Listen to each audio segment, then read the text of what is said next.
بسم اللہ الرحمن الرحیم۔ کتاب روض الباسم من خلق النبی الخاتم، جلد ثانی، دوسری جلد، باب 11، غیر مسلموں کے ساتھ حسن سلوک کے باب میں حضور صلی اللہ تعالیٰ علیہ وآلہ وسلم کے اخلاق مبارکہ، پیج نمبر 247 سے شروع۔ اسلامی ریاست میں غیر مسلموں کے ساتھ حسن سلوک اسلامی معاشرت کی خوبصورتی کی عکاسی کرتا ہے۔ حضور نبی اکرم صلی اللہ تعالیٰ علیہ وآلہ وسلم نے ہر موقع پر اعلیٰ اقتدار کی ترویج اور احترام انسانیت کا درس دیا ہے۔ یہ اسلامی ریاست کا منفرد پہلو ہے کہ اس میں بلا امتیاز دین و مذہب اور بلا تفریق رنگ و نسل ہر شہری کے حقوق محفوظ ہوتے ہیں۔ اس باب کے مطالعہ سے معلوم ہوگا کہ حضور نبی اکرم صلی اللہ تعالیٰ علیہ وآلہ وسلم نے اپنے جانی دشمنوں کو بھی معاف فرما کر عفو درگزر اور حلم و بردباری کی ایسی مثالیں قائم کی ہیں جن کی نظیر انسانی تاریخ میں نہیں ملتی۔ آپ صلی اللہ تعالیٰ علیہ وآلہ وسلم نے حالت جنگ میں بھی نہ صرف بوڑھوں، عورتوں، بچوں اور راہبوں اور تاجروں کے قتل سے منع فرمایا، بلکہ سفارتکاروں، کسانوں اور تاجروں کو بھی قتل نہ کرنے کی خصوصی تاکید فرمائی ہے۔ آپ صلی اللہ تعالیٰ علیہ وآلہ وسلم نے ہمیشہ اپنے صحابہ کو جنگی اصولوں کی پاسداری کی تعلیم دی، جن میں غیر جنگجو اور عام شہریوں کا تحفظ شامل ہے۔ آپ صلی اللہ تعالیٰ علیہ وآلہ وسلم نے ہمیشہ غیر مسلموں کے ساتھ حسن سلوک، رفق و نرمی اور صبر و تحمل سے پیش آنے کی ترغیب دی اور انہیں مذہبی آزادی کا مکمل حق دیا۔ اسلام امن و انصاف اور اخوت کا وہ آفاقی پیغام ہے جس میں غیر مسلموں کو بھی جان و مال کا تحفظ اور عدل و انصاف کا پورا حق حاصل ہے۔ اسی طرح آپ صلی اللہ تعالیٰ علیہ وآلہ وسلم نے غیر مسلموں کے ساتھ کیے گئے معاہدات کی پاسداری کی اہمیت کو بھی اجاگر کیا اور غیر مسلموں کے ساتھ کیے گئے عہد و پیمان کو ہر صورت ایفا کرنے کی تاکید فرمائی ہے۔ آپ صلی اللہ تعالیٰ علیہ وآلہ وسلم نے صرف ان کے حقوق کا تحفظ کیا بلکہ غیر مسلموں کے ضعیف، بوڑھے اور کمزور افراد کی مالی امداد کا بھی حکم دیا۔ یہ سب آپ صلی اللہ تعالیٰ علیہ وآلہ وسلم کے ان روح پرور اور جامع اخلاقی اصولوں کا حصہ تھے جنہیں آپ نے عملی طور پر پیش کیا۔ حضور نبی اکرم صلی اللہ تعالیٰ علیہ وآلہ وسلم کا اسوہ حسنہ امت کو ایک ایسا آفاقی، انسانیت نواز، مصطفی معاشرہ اور مثالی اسلامی ریاست قائم کرنے کی ترغیب دیتا ہے جس میں رنگ و نسل اور مذہب کی تفریق کے بغیر ہر شہری کو اس کے جائز حقوق اس کی دہلیز پر میسر ہوں۔ فصل 1، غیر مسلموں کے ساتھ حضور صلی اللہ تعالیٰ علیہ وآلہ وسلم کے حسن سلوک کا بیان۔ یہ فصل حضور نبی اکرم صلی اللہ تعالیٰ علیہ وآلہ وسلم کی سیرت کا ایسا درخشاں باب ہے جو آپ صلی اللہ تعالیٰ علیہ وآلہ وسلم کی وسیع المشربی اور مذہبی رواداری کو اجاگر کرتا ہے۔ اس فصل کی احادیث غیر مسلموں کے ساتھ آپ صلی اللہ تعالیٰ علیہ وآلہ وسلم کے حسن سلوک، صبر و برداشت اور احترام و اکرام پر مبنی ہے۔ حضور صلی اللہ تعالیٰ علیہ وآلہ وسلم نے صرف اپنے پیروکاروں کو ہی نہیں بلکہ تمام انسانیت کو امن، محبت اور بقائے باہمی کا درس دیا ہے۔ اس باب کی پہلی حدیث، حضور صلی اللہ تعالیٰ علیہ وآلہ وسلم کا مشرکین کے ظلم و ستم پر صبر و تحمل اور ان کے لیے بد دعا نہ کرنا ہے۔ حضور نبی اکرم صلی اللہ تعالیٰ علیہ وآلہ وسلم کی زوجہ مطہرہ سیدہ عائشہ صدیقہ رضی اللہ تعالیٰ عنہ بیان کرتی ہیں کہ انہوں نے رسول اللہ صلی اللہ تعالیٰ علیہ وآلہ وسلم سے پوچھا، یا رسول اللہ، کیا آپ پر کوئی دن جنگ احد سے بھی زیادہ شدید گزرا ہے؟ آپ صلی اللہ تعالیٰ علیہ وسلم نے فرمایا، مجھے تمہاری قوم سے بہت تکلیف پہنچی ہے، اور سب سے زیادہ تکلیف مجھے طائف میں عقبہ کے دن پہنچی، جب میں نے بذات خود ابن یالیل بن عبد الکلال کو دعوت اسلام دی، مگر اس نے میری خواہش کے برعکس وہ قبول نہیں کی۔ میں افسردہ چہرے سے واپس چلا آیا اور قرن ثعالب پر پہنچ کر مجھے افاقہ ہوا۔ اچانک جب میں نے سر اٹھایا تو ایک بادل مجھ پر سایہ فگن تھا۔ میں نے دیکھا اس میں جبرائیل علیہ السلام تھے۔ انہوں نے مجھے آواز دے کر عرض کیا، آپ کی قوم نے جو کچھ آپ سے کہا اور آپ کو جھٹلایا اسے اللہ تعالیٰ نے سن لیا ہے، لہٰذا اس نے آپ کی طرف پہاڑوں کا فرشتہ بھیجا ہے تاکہ آپ اسے ان کفار کے متعلق جو چاہیں حکم کریں۔ آپ صلی اللہ تعالیٰ علیہ وسلم نے فرمایا، پہاڑوں کے فرشتے نے مجھے آواز دی اور مجھے سلام کیا، پھر کہا، اے محمد صلی اللہ تعالیٰ علیہ وآلہ وسلم، اللہ تعالیٰ نے آپ کی قوم کا جواب سن لیا ہے اور میں پہاڑوں کا فرشتہ ہوں۔ آپ کے رب نے مجھے آپ کی طرف بھیجا ہے تاکہ آپ مجھے جو چاہیں حکم دیں۔ اگر آپ چاہیں تو میں ان پہاڑوں یعنی اخشائن کو ان پر برابر کر دوں اور یہ سب آنے واحد میں نیست و نابود ہو جائیں۔ رسول اللہ صلی اللہ تعالیٰ علیہ وآلہ وسلم نے اس سے فرمایا، ایسا نہ کرو، بلکہ مجھے قوی امید ہے کہ اللہ تعالیٰ ان کی پشتوں سے ایسے لوگ پیدا کرے گا جو اللہ تعالیٰ کی عبادت کریں گے اور اس کے ساتھ کسی کو شریک نہیں ٹھہرائیں گے۔ یہ حدیث متفق علیہ ہے اور مذکورہ الفاظ مسلم کے ہیں۔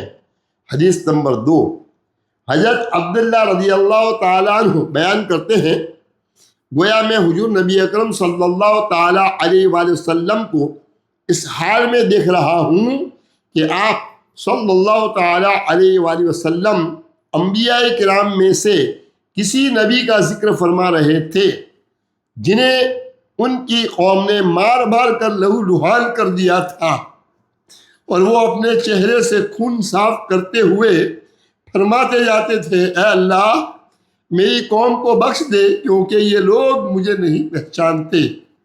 یہ حدیث متفق علیہ ہے۔ حدیث نمبر 3، ایک روایت میں حضرت سہیل بن سعد سعدی رضی اللہ تعالیٰ عنہ بیان کرتے ہیں کہ رسول اللہ صلی اللہ تعالیٰ علیہ وآلہ وسلم نے فرمایا، اے اللہ میری قوم کو بخش دے کیونکہ یہ لوگ مجھے نہیں جانتے۔ اسے امام ابن حبان، ابن ابی عاصم، طبرانی اور بیہقی نے روایت کیا ہے۔ امام حیثمی نے فرمایا اس کے رجال صحیح حدیث کے رجال ہیں۔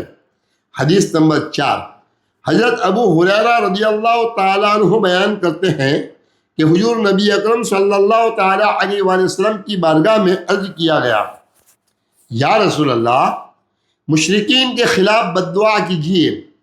آپ صلی اللہ تعالیٰ علیہ وآلہ وسلم نے فرمایا، مجھے لعنت کرنے والا بنا کر مبعوث نہیں کیا گیا، مجھے تو صرف سراپا رحمت بنا کر بھیجا گیا ہے۔ اسے امام مسلم نے، بخاری نے الادب المفرد میں اور ابو یعلا نے روایت کیا ہے۔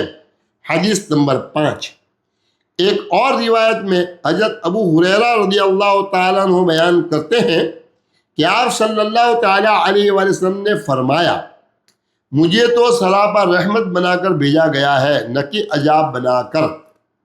حدیث امام بیہقی اور ابن عساکر نے روایت کیا ہے۔ حدیث نمبر 6، حضرت ابو ہریرہ رضی اللہ تعالیٰ عنہ سے ہی مروی ہے کہ آپ صلی اللہ تعالیٰ علیہ وآلہ وسلم نے فرمایا مجھے تو سراپا نعمت بنا کر بھیجا گیا ہے نہ کہ عذاب بنا کر۔ اسے امام ابو نعیم نے روایت کیا ہے۔ 2، حضور صلی اللہ تعالیٰ علیہ وآلہ وسلم اپنے قتل کا ارادہ کرنے والے کافروں کو معاف فرما دیا کرتے تھے۔ اس باب کی حدیث نمبر 7۔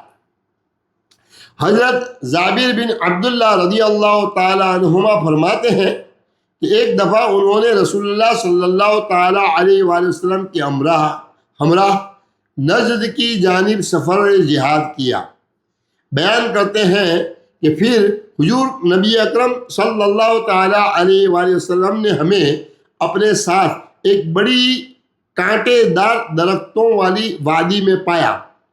آپ صلی اللہ تعالیٰ علیہ وآلہ وسلم ایک درخت کے نیچے جلوہ افروز ہوئے اور اپنی تلوار اس درخت کی ایک ٹہنی کے ساتھ لٹکا دی۔ راوی بیان کرتے ہیں کہ لوگ آرام کی غرض سے درختوں کے سائے میں ادھر ادھر بکھر گئے۔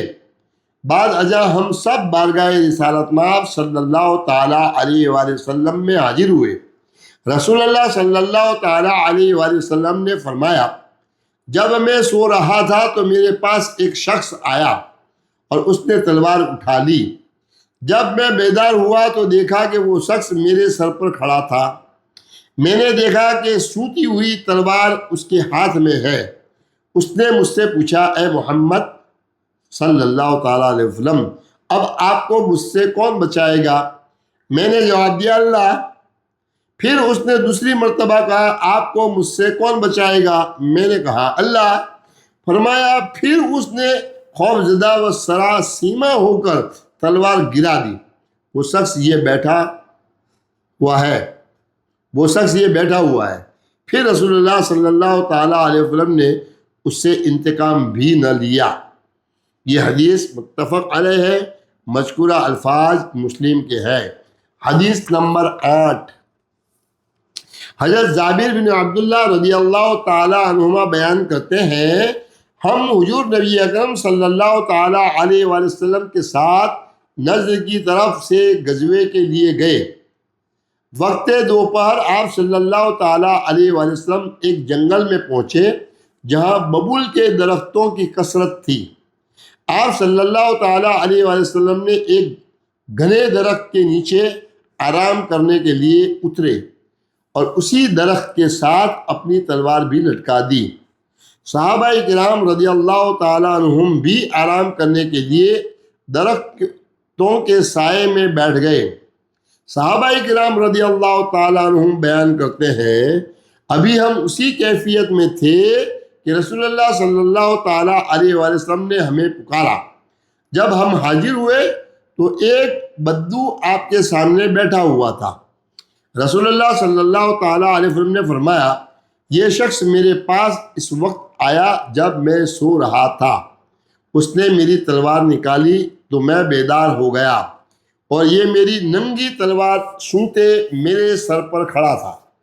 یہ مجھ سے کہنے لگا آج مجھ سے تمہیں کون بچائے گا؟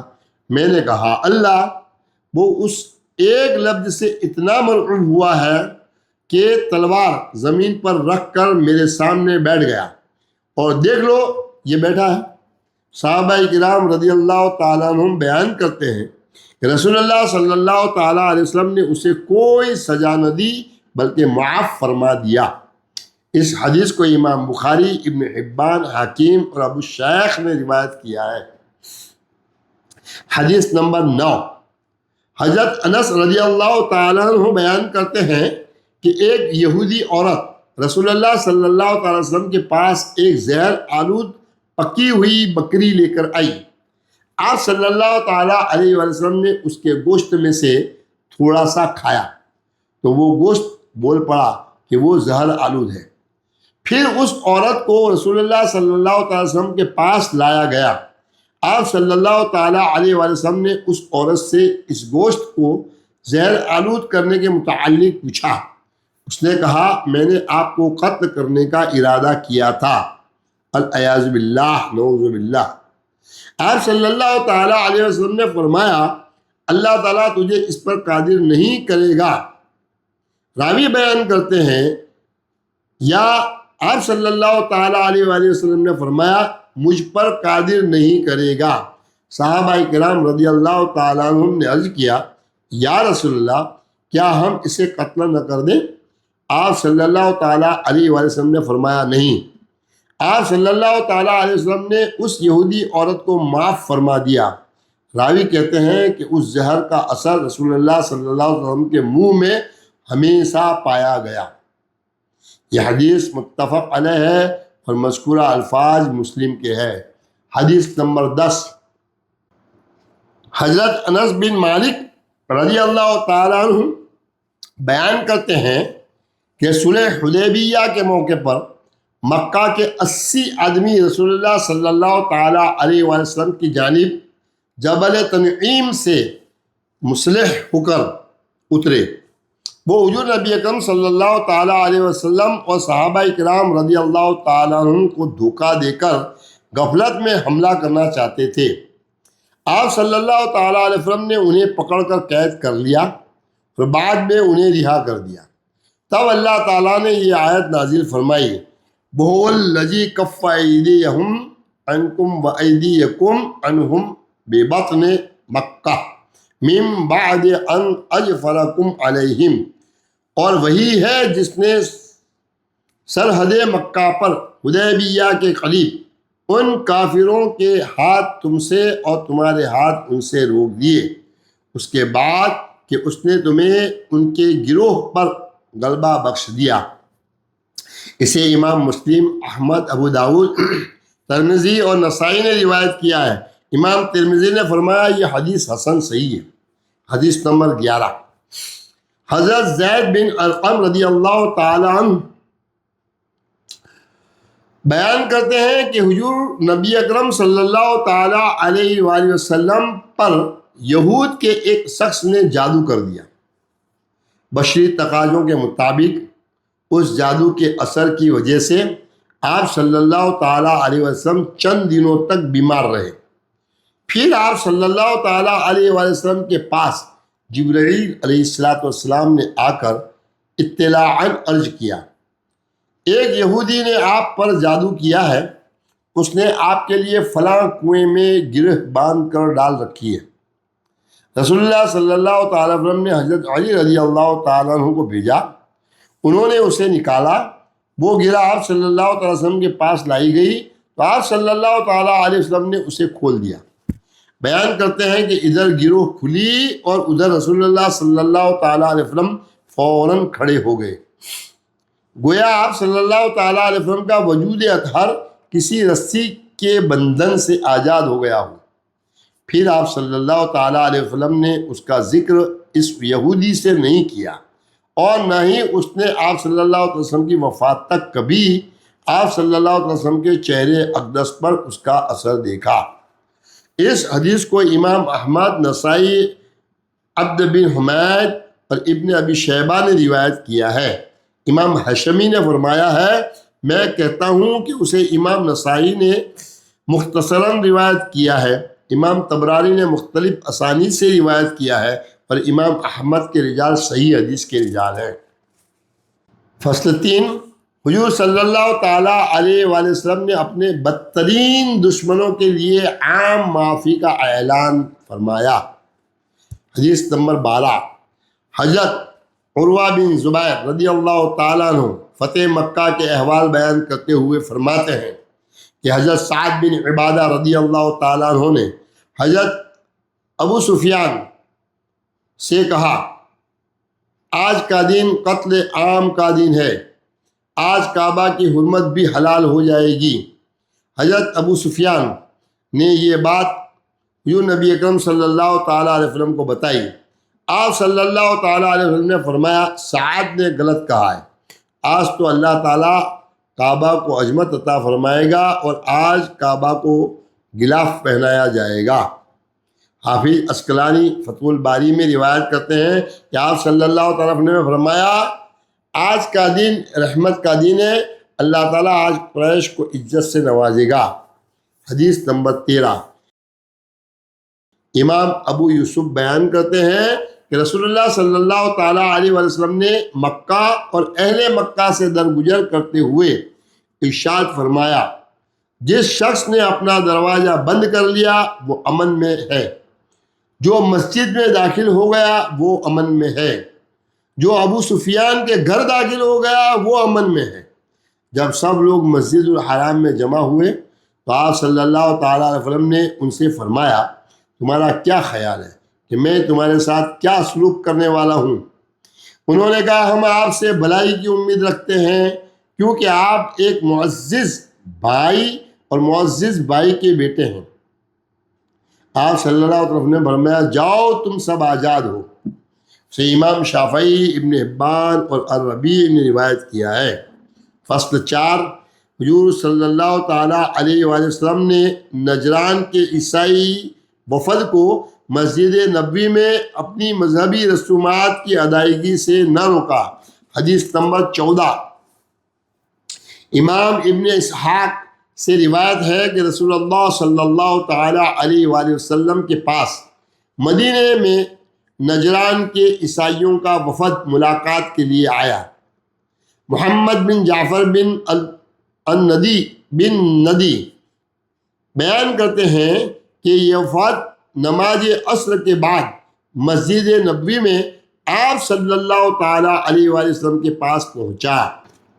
ان کی عبادت کا وقت ہو گیا تو وہ اپنی مذہبی رسومات کی ادائیگی کے لیے مسجد نبوی میں ہی کھڑے ہو گئے۔ لوگوں نے انہیں روکنا چاہا، رسول اللہ صلی اللہ تعالیٰ علیہ وسلم نے فرمایا، انہیں چھوڑ دو، نہ روکو۔